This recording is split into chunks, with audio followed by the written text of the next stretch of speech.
Hello and welcome back to Lefty's Workshop. This week we have strippers and a bed.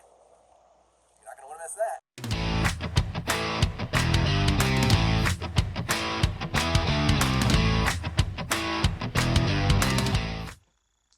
All right, before we get to the dirty stuff, let's do some assessment on what we have here. So we're going to assess how worn the lathe is. Now this end you see all these cool little weird loop-de-loop marks. These are scraping marks. These are original from when the lathe was originally machined, and that is how they get it perfectly nice and perfect.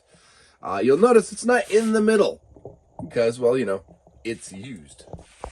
You'll notice that this end has the scraping marks and this end has a little bit of scraping marks, but the middle does not. That's because the vast majority of the work is done in the middle. The saddle is constantly going back and forth and wearing it out. What we're looking for to determine wear is this ridge that you can just barely make out on camera. No ridge down here where there's no wear at all. Small bit of ridge here. That small little lip right there. Well, not lip, but raised area in the saddle. That's part of the manufacturing process, but it helps us determine how worn the lathe is.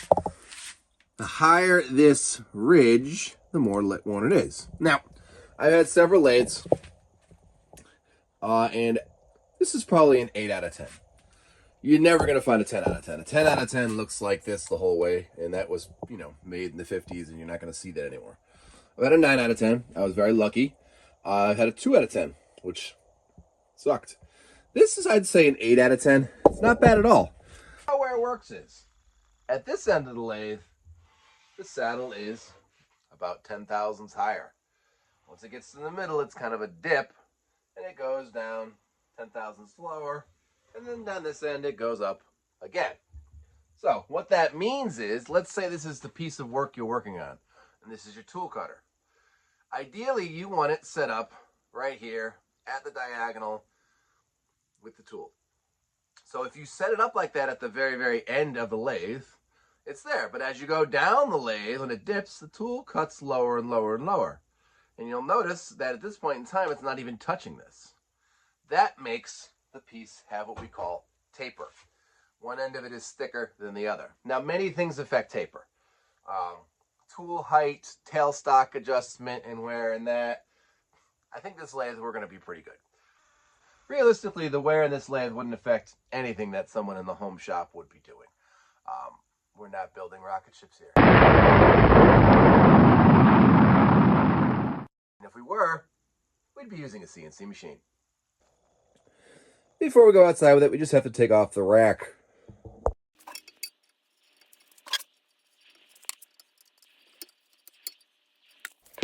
This is what the gear and the apron uses to move forward and backward down the length of the bed. Of course, before we get to the good stuff, we got to clean it. Just some hot water, soap, and of course, the scrub daddy.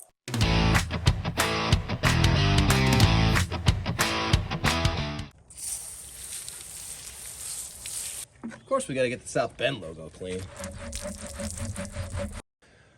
R.I.P. Scrub Daddy. You lived a noble life. So we have our selection of strippers here. Wait, what? Did you think I meant that kind of stripper? You dirty mind, you. This is a PG TV show. Get your mind out of the gutter. We're going to use different types of strippers and basically see which one works better. We've already used citrus strip a lot, so we're going to try clean strip and see how that works. And we have this stripper here, which says it's America's #1 stripper. I don't know how that's possible. It doesn't even have red hair. Yeah, I think I've beat that dead horse. So it's been about a half hour. What I'm noticing here is the better for the environment stuff seems to be removing one layer of paint kind of at a time, and I mean, it's doing it. It's just taking quite some time and not doing a really efficient job at it. Whereas the America's Best Stripper goes right down to the metal if you put it on thickly. but it takes off a lot more in one setting. Citrus strip kind of does this, but not as well. So I think we might have found a winner.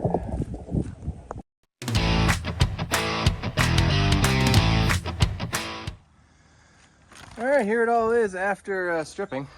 For whatever reason, the stripper removed this paint from the legs much better than it removed the paint from the bed itself. So we're gonna have to do a little bit of wire brushing, but not with this piece of crap. That's a safety glasses tester. I invested in a nice new set. Oh yeah, big spender. All right, so that's about as good as it's gonna get. They use this really thick, almost like, it's not Bondo, it's like soft putty things.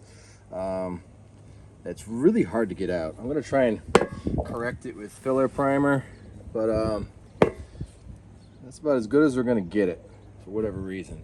The legs I was able to take down to the drill press and get a higher speed. I can't get a high enough speed on this thing.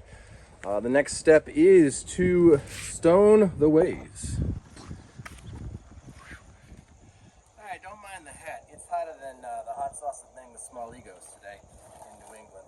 So, cleaning up the ways here.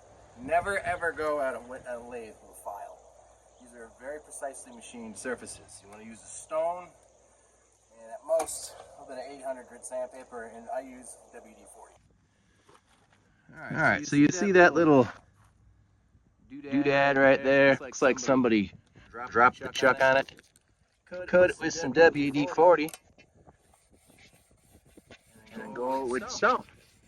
The reason you use the stone is because the stone is flat.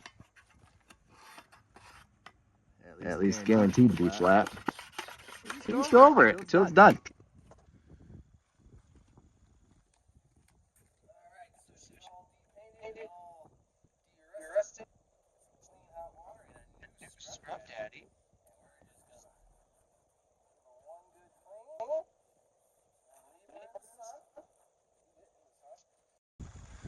Alright, so she's all cleaned up. All we gotta do is spray hot all the stuff. Soap. Girl, look at that body. Girl, look at that body. I work out. Oh, let it dry in the sun. It's about 92 degrees today, so that should happen pretty quickly. Hey, want to know how to get crisp edges when you're masking intricate things? It's not a razor blade. It's a hammer. Preferably one softer. Look at that. Nice crisp edge. I didn't need a razor blade at all. Look at that. Perfect paint lines, and took like a minute. No razor blades required. It's hotter than the inside of a Dunkin' Donuts hot coffee right now. So hopefully, if I earned it, you give me a like and a subscribe. I'd appreciate it.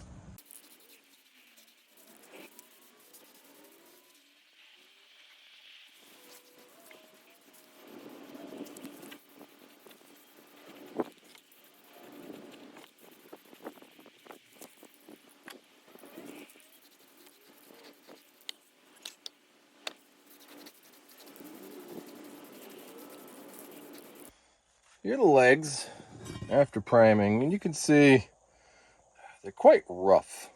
As I said, South Bend put on this like gooey putty stuff. It's hard to get off. It came off of the legs. I don't really know why it came off the legs easier than the actual bed, but I think it was a spray-on putty of some kind or a really, really thick primer. So we're going to try to replicate that by using spot putty. Now I know that's not what spot putty is meant for. Spot putty is meant to fix small little imperfections. But I've done this before. I did it on the on the South Bend drill press. I mean, that thing was rough as all get out, and it looks smooth as a baby's tush right now. So we're gonna try it on here, and I expect it to work. There's one all done up in the putty. Again, I know this is not how it's supposed to be done, but sometimes things work that aren't supposed to work. I'm trying to replicate a lot of machinery made in the mid-20th century had this really smooth look like Bridgeport's had it. Some of them look like they were like dipped in glass. They were so smooth. That's what we're going for here. We'll see if it works. So here's everything all glazed up. We'll let it dry, sand it, and probably have to do about 27 more times to be able to get what I want, but this is what we're doing. Here it is all dry.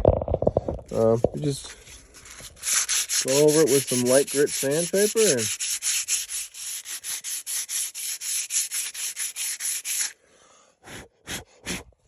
it looks good. It'll need a little bit more work. So after I sanded all that spot filler down and primed it again, this is what we have. Needs to do another round, I think. Things are looking good.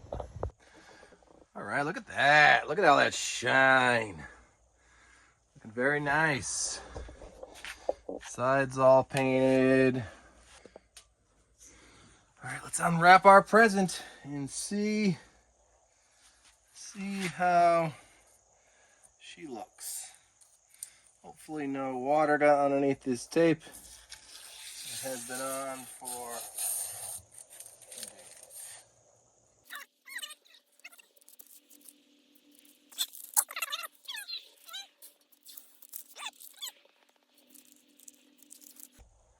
All right, next step is just to run tap through bolt holes to hold the legs on. So we get all the paint and gunk out of there. And then we'll put the legs on. Next up is the legs. So these came out really, really good. Here's the one that you'll see the most. I left the stamping there open, but look at how smooth that is. Now, I live within spitting distance of the Atlantic Ocean, and if I don't put oil on stuff, it will rust. So I like to put oil between every mating surface, just to save myself the hassle. Cleaned up all the bolts. These are the original bolts. Now, they didn't have any washers on them, and in fact, none of the South Bend lathes I have ever taken apart have had washers on the legs, so I guess it doesn't need it. Who's gonna help us put this back on today? Let's go with the Canadians. I got this classic gray Canada socket set that I've been putting together. How much I like Canadian things, huh? Yeah, looking good.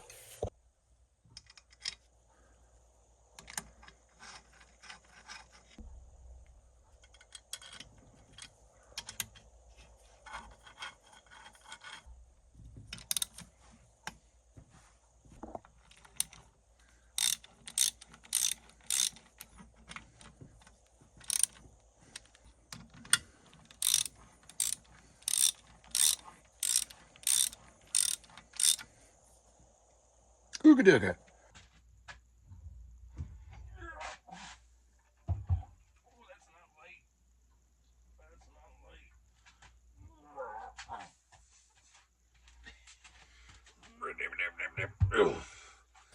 So there it is, all finished up and looking good. I also finished the top of the bench. I mean, nothing looks better than old growth oak, all nice and polished up. But everything's looking good today. Very happy with this. So here's the bed all finished. I think it came out really nice. Really happy with how it turned out. I think the spot putty that I used to fill in a lot, the roughness of the sand casting came out really good. Next week, I'm going to be working on the headstock for the lathe. Just waiting on a few things to come in the mail for that, but I don't have anything else in the docket, so that's what we'll be doing next week. So thanks for watching. Please remember to like, subscribe, and share, and I'll see you next week. A little addendum, I thought I'd show you this. It's the South Bend Lathe catalog from 1952. And if we look, we can find the lathe that we have. I believe this is what we have. 9-inch A precision bench lathe with a 3-foot bed. Isn't that cool? It's the same controller and everything we have.